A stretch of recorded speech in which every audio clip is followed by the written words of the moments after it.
Assalamu alaikum, everyone. Everyone at our university, our online community, our teachers, our faculty, our non-teaching staff. We welcome you in our next webinar. And today is one of the biggest day since we have started the webinar series, Do It Webinar Series 2020. And today our guest is a very prominent personality of Pakistan, the Pakistani writer, advertising executive, the politician, the intellectual, the scholar, the artist, the mass communication expert, and our former information minister, Sir Javed Jabbar. Sir, thank you very much, and we welcome you, sir. Thank you. Bismillah Rahman Rahim. Thank you very much, Dr. Fatali for your introduction. But thank you also, Professor Dr. Fazullah Abbasi Saab, Vice Chancellor of the Dawood University of Engineering and Technology.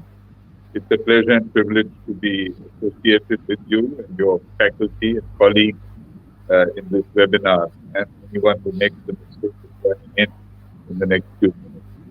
Do we proceed immediately, or is there some other item on the program? Yes, sir. And I would also like to welcome our respected, our very own, and the man, and I usually say this, the man on the mission, one of the great visionary leaders, Dr. Fazullah Abbasi Saab, our Vice Chancellor of Dawood University. We welcome you, sir, on board. Thank you very much. Thank you, Jabbar Saab. Welcome again. As I said, welcome to our webinar. We'd like to listen more to you than we should speak. So I'm sure that Arafat has some questions probably. That's the format. But I would, Arafat, just give it a kick start and then stop. Javed Jabbar knows what he can tell us. Nah? Just give us a kick start. Thank you. Very kind of you. Thank you very much, Dr. Fazullah Abbasi Sahab. And once again, thank you, Dr. Arafat Ali Junaid.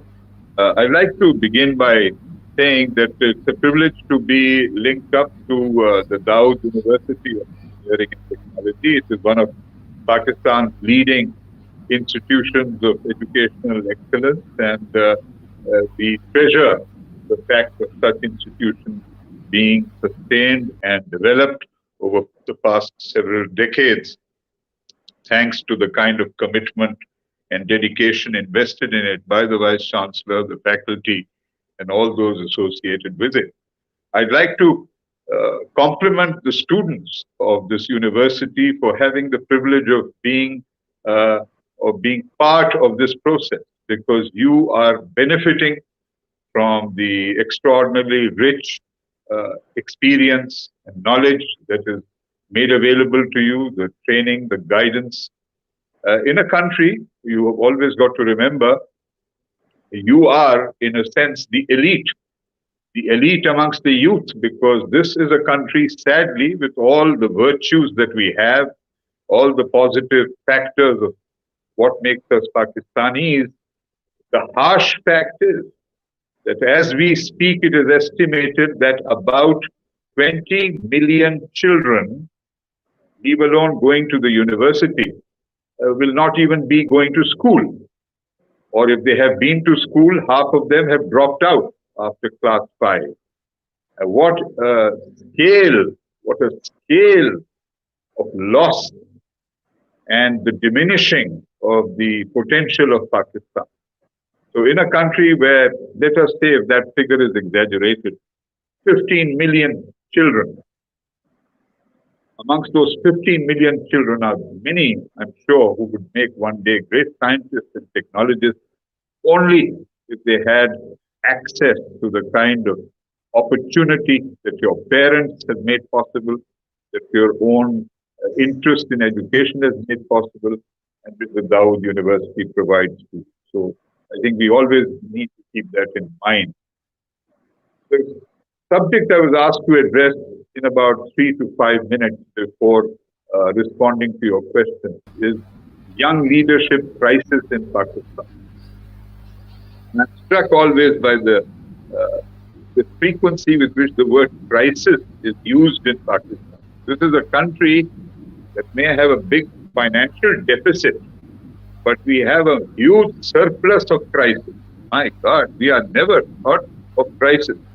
We produce crisis as prolifically as we produce babies. So we are the largest Muslim country in the world with the highest population growth rate. So, mashallah, crisis upon crisis. But is youth leadership, can we separate innocent youth or not so innocent youth? Because youth, mashallah, these days are no longer as innocent as, let us say, how we used to, with access to superfluous knowledge as well as relevant knowledge through that wretched angel called the smartphone. The innocence of youth is a very elusive concept. But youth leadership in crisis has to be part of the larger context of crisis, not only national crisis, but a global crisis. Because we are living in an age of extraordinary, exponential growth in knowledge. The speed of expansion of knowledge has never before been witnessed in all the thousands of years of recorded human history and unrecorded history. How privileged we are. My generation and the young generation who are referred to as youth. So the youth of Pakistan, first of all, so abundant. Inshallah, the majority of our population is under the age of 40. And you've got to remember that you are part of the most uniquely created nation state in all of the world. There has never been a country created in the manner in which Pakistan was created. You have to read my books. You have to fall asleep reading in order to understand why I make such a tall claim. But no one has challenged facts that I have put together in the book called Pakistan Unique Origins, Destiny, published by Paramount. But just look at the fact that here we have an 8,000-year-old heritage in the form of Mehergarh in Balochistan, Mohenjo-daro in Sindh. The other day, speaking to about 200 young people in another training institution, I asked, do you know about Mehergarh? And I was so distressed that not a single hand went up in a hall full of 200 young people with instant access to knowledge in their hands. They did not know about Mehergarh. Mehergarh in Balochistan near Sidi was 3,000 years before Mohenjo-daro. It is one of the pioneering human civilizations. And we need to know that. This is the land we live upon, where one of the first steps were taken towards becoming an organized community. Mohenjo-daro came 3,000 years later. And yet, on the other hand, we are 72 years young. 72 years young, our name did not exist before 1932. So we have an 8,000-year heritage and a name that is only 83 years old. My God, you need to have time for name and identity to develop. Take the name Faizullah Abbasi. MashaAllah, what a name. Abbasi. I mean, it has so much history in it. It has so much meaning in it. Look at the name Junejo. It represents a whole tribe, a clan, a community. Pakistan? Ah, a baby name, a baby word. Barely 83 years old. In the history of nations, 83 years is a little speck of time. All you have to do is compare us to China. Thousands of years of history. So, the point of this digression on my part is to say that Pakistan is a young country.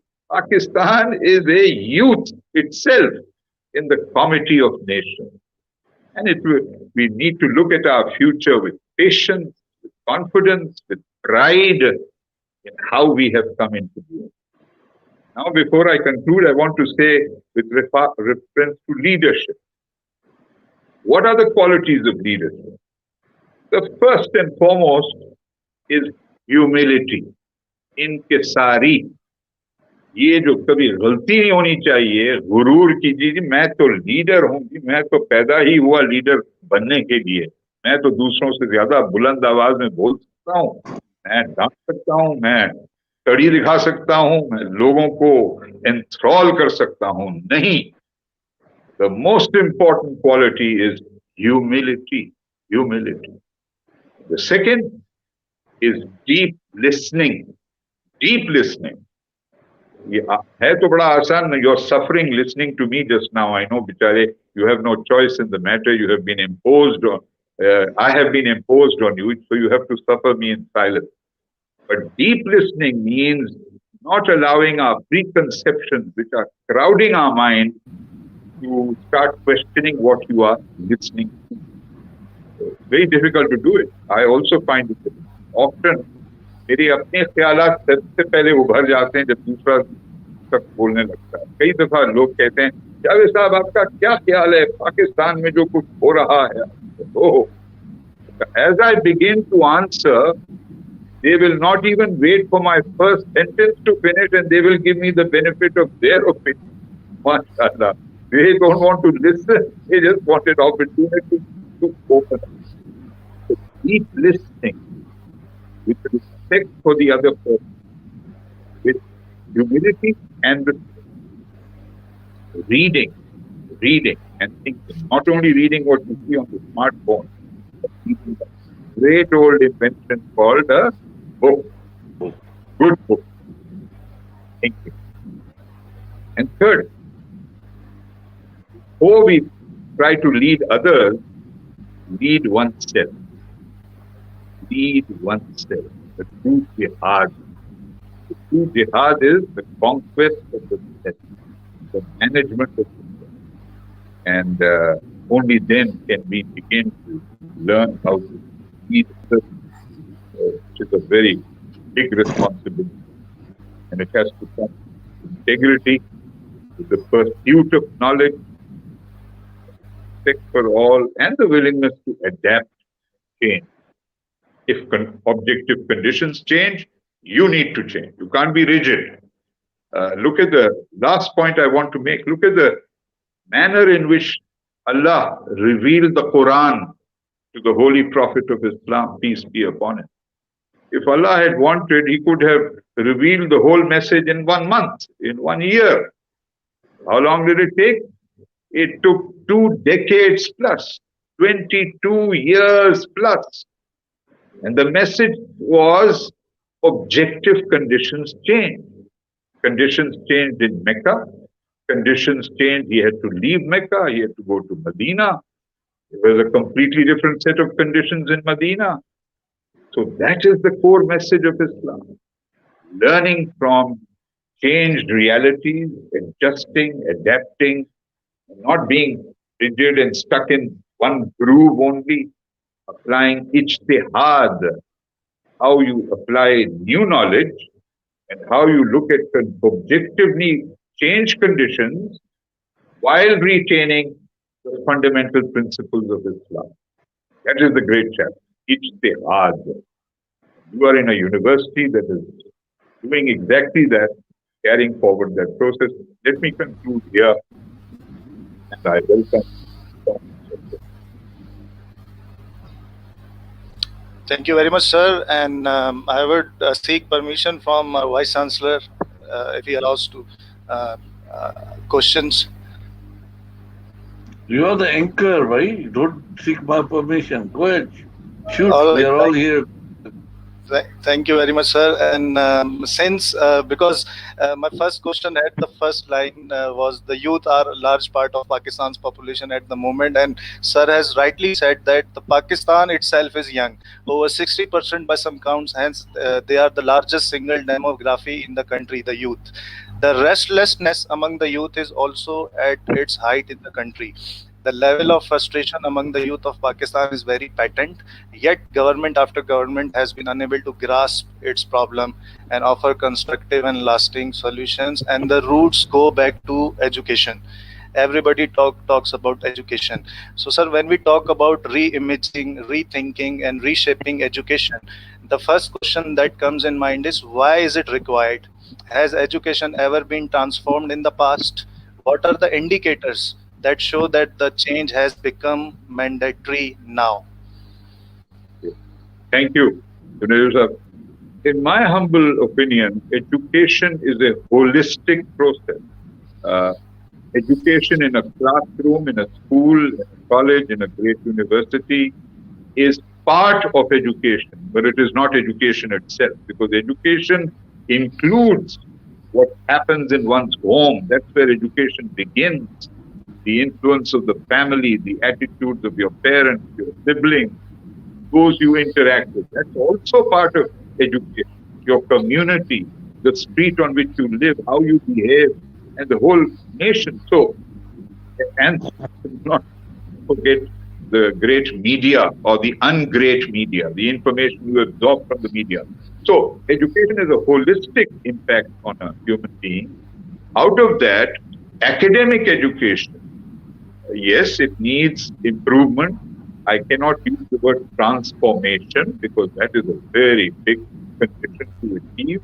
I don't think we have achieved transformative change in education. It has been gradual, it has been incremental, it has been very good in some areas and it has been deficient in other areas. In some areas, a high price has had to be paid for the luxury or the benefit of private sector education, English medium education. And in others who cannot afford that, they have suffered. So it is a very uneven thing. How can it be achieved? Well, obviously, recognition at the highest political level, both civil and in the military, of the need for this. One modest step has been taken. I don't know whether it's fair to call it modest, but it is a significant step considering the range of different types of education in our country. The single national curriculum, which was just been formulated. It is one step towards that. It is not going to be uniform.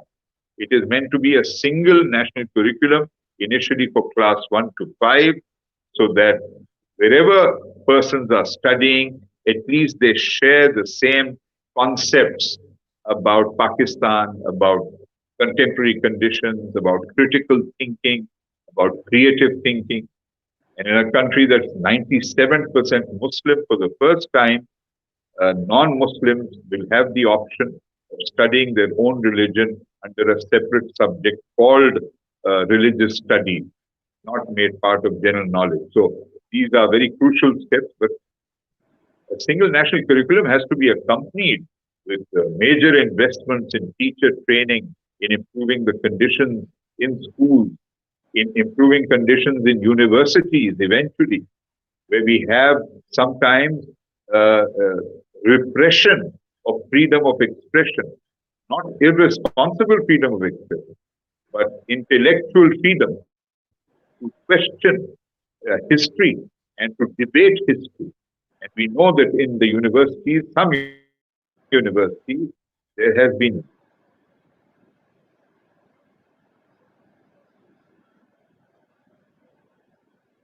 violence.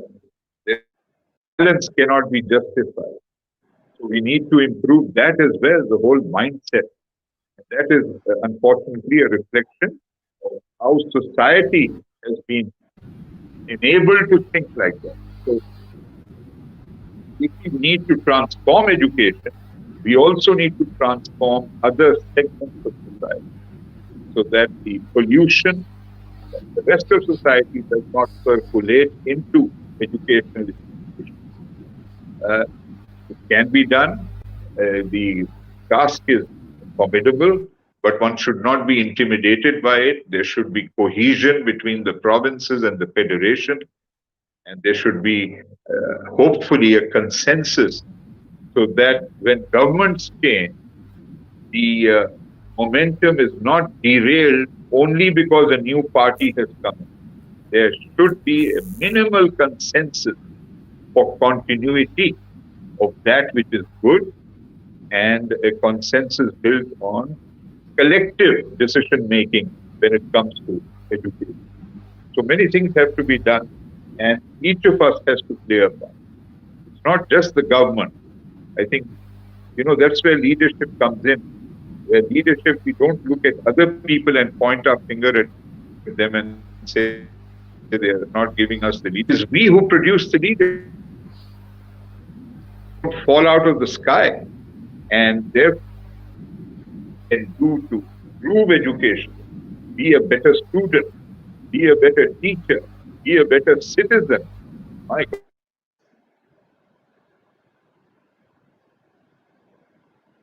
Because you need to know so much about what are the laws of this country.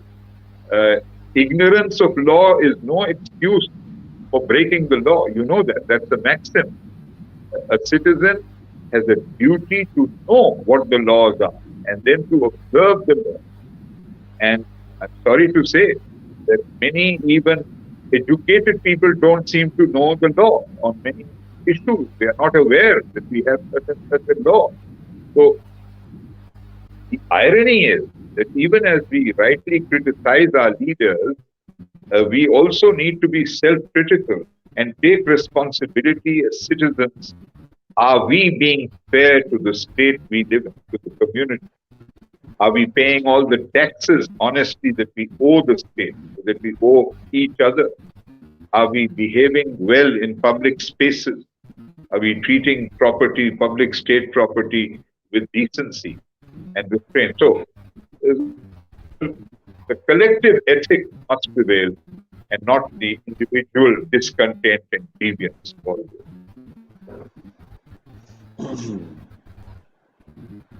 Thank you very much, sir. Thanks again. And sir, as we are talking about education right now, so I will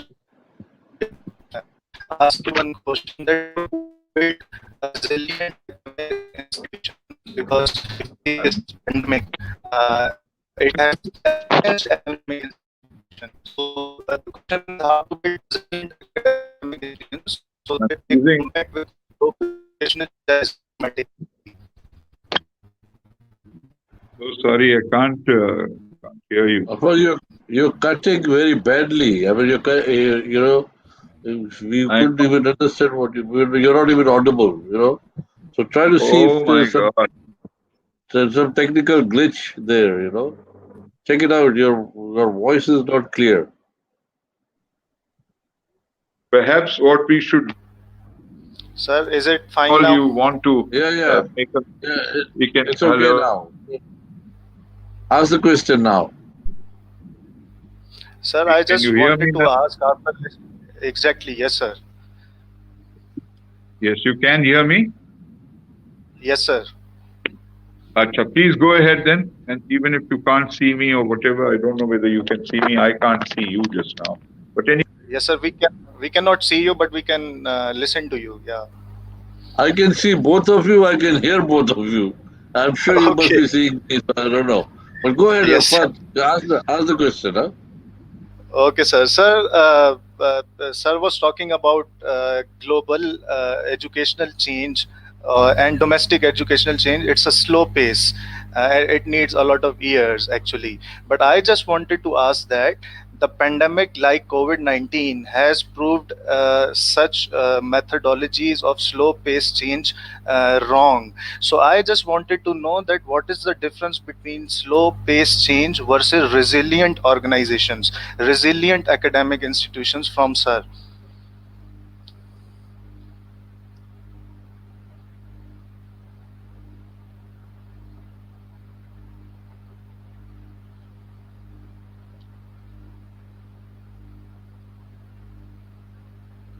Can Javed Sahib hear us? I think he's frozen. Yes, Can sir. you see? Yes, sir. So until sir comes back, so if you allow me one or two questions, because I came to know about a very brilliant idea, I would say, a changing idea, I would say, about multidisciplinary conference and bringing universities and the faculties of universities and every university of Pakistan together. So if you could tell us a bit more about this, sir, because we are very excited since morning after listening to this. Mhm. Yeah, I think it's in the making. Actually, we had a meeting with the advisor yesterday. Four vice chancellors of engineering universities. And the idea was that the universities on their own are doing a great job, but they need to come together now. It should be more collaborative. And but please, please check the audio. Sir, I actually, I would request Sir Javed Jabbar sir that Sir, actually, the Sir Javed Jabbar's audio has some issues, and I have texted him to set it up, and he's doing it. Okay. So what I said was we had a meeting yesterday, the four vice chancellors of engineering universities. So we have decided to collaborate on many areas. Like we'll collaborate in research. We'll share our laboratories. We'll even have a student exchange program. We also will have a faculty exchange program. So what we are trying to do is try to see that if we can benefit from synergies that we have among each other, or also try to benefit from the strengths of each other. This has never been experienced before. So initially, what we are trying to do, and I gave them the suggestion that let's hold the first international multidisciplinary conference. And I've already given a flyer to Mustafa, who's designing it again. Yes, I But am on it. yeah, that's the concept. That's the concept we are trying to. So it's not only the engineering universities, but we are trying to let in all the universities of Sindh, be it medical, be it general, be it agriculture, be it business schools. They should all come together, and we're going to have a big mega event in the Expo Center. That's the concept, where we'll have parallel sessions. We could have a session on architecture. We can have a session on business, and there'll be one session where all the different universities will come together and see if we can benefit from each other. Like for instance, medical schools. Can data sciences and artificial intelligence benefit them? So there's a lot of scope in having a multidisciplinary kind of a movement in the system. So I think that's the concept that we are developing now, and hopefully by March we should be ready to launch this international multidisciplinary conference that we are trying to hold. So that's the thing. I mean, I didn't want to uh, disclose this because it's still in the conceptual stage. But yeah, we'll be working on it, and we'll be reporting to the Department of Universities and Boards and the advisor and see how it can be taken up. But the general idea is that the universities should now start talking to each other. There should be a very proactive dialogue between each other where we can share our resources. That's the concept. Yes, sir, and thank you very much for actually informing us about this. And I know that this is the process. It is in process right now, and you have conceptualized it right now. And I would like to inform you as well that Sir Javed Jabbar's the router has malfunctioned and the internet has malfunctioned. So he would be joining us some other day because the intensity of the problem of internet is severe a bit. So he would be joining us another day. And since we are done with 30 minutes of the session, so we would request you to give us your precious time for another few minutes, so we could listen to you and conclude it after some time, if you agree, sir. I think if I have to conclude, I was really very impressed by Javed Jabbar's talk that he's a very articulate speaker anyways. But I mean his grasp on overall uh, development and education and especially the emphasis on youth is amazing. I wish this dialogue would have continued. I'm more concerned about the future of higher education as it stands. The world is changing very fast. I mean, the technology is going at a very fast pace. 10 years from now, you may not need the technologies that we are reading today. So, our higher education, I think, needs these reforms. And we need to gear up for the next 10 years. What we are teaching today, and especially the teaching methodology that we are adopting, is more or less similar to what we used to get when we were students. That's very obsolete, this needs to change. And in this program that we talked to the advisor yesterday, we also discussed the concept of smart classes and smart universities. That is something we should be looking at in order to uh, kind of augment our teaching methodologies. COVID has given us a great opportunity. I mean, we would have never gone online. The experiences we have had with Microsoft Teams and Zooms and Facebooks is amazing, and this is a new shift in teaching methodologies where we have gone online. This needs to now continue, and there should be we should build more technology into our higher education, especially from the point of view of teaching and research.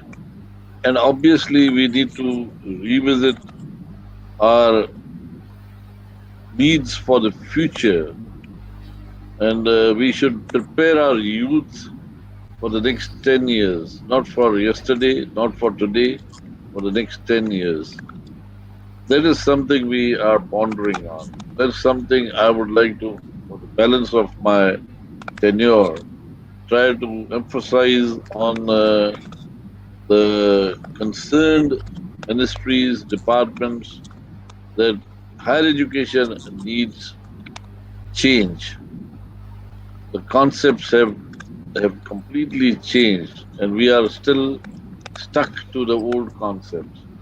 So let's hope that some better sense prevails.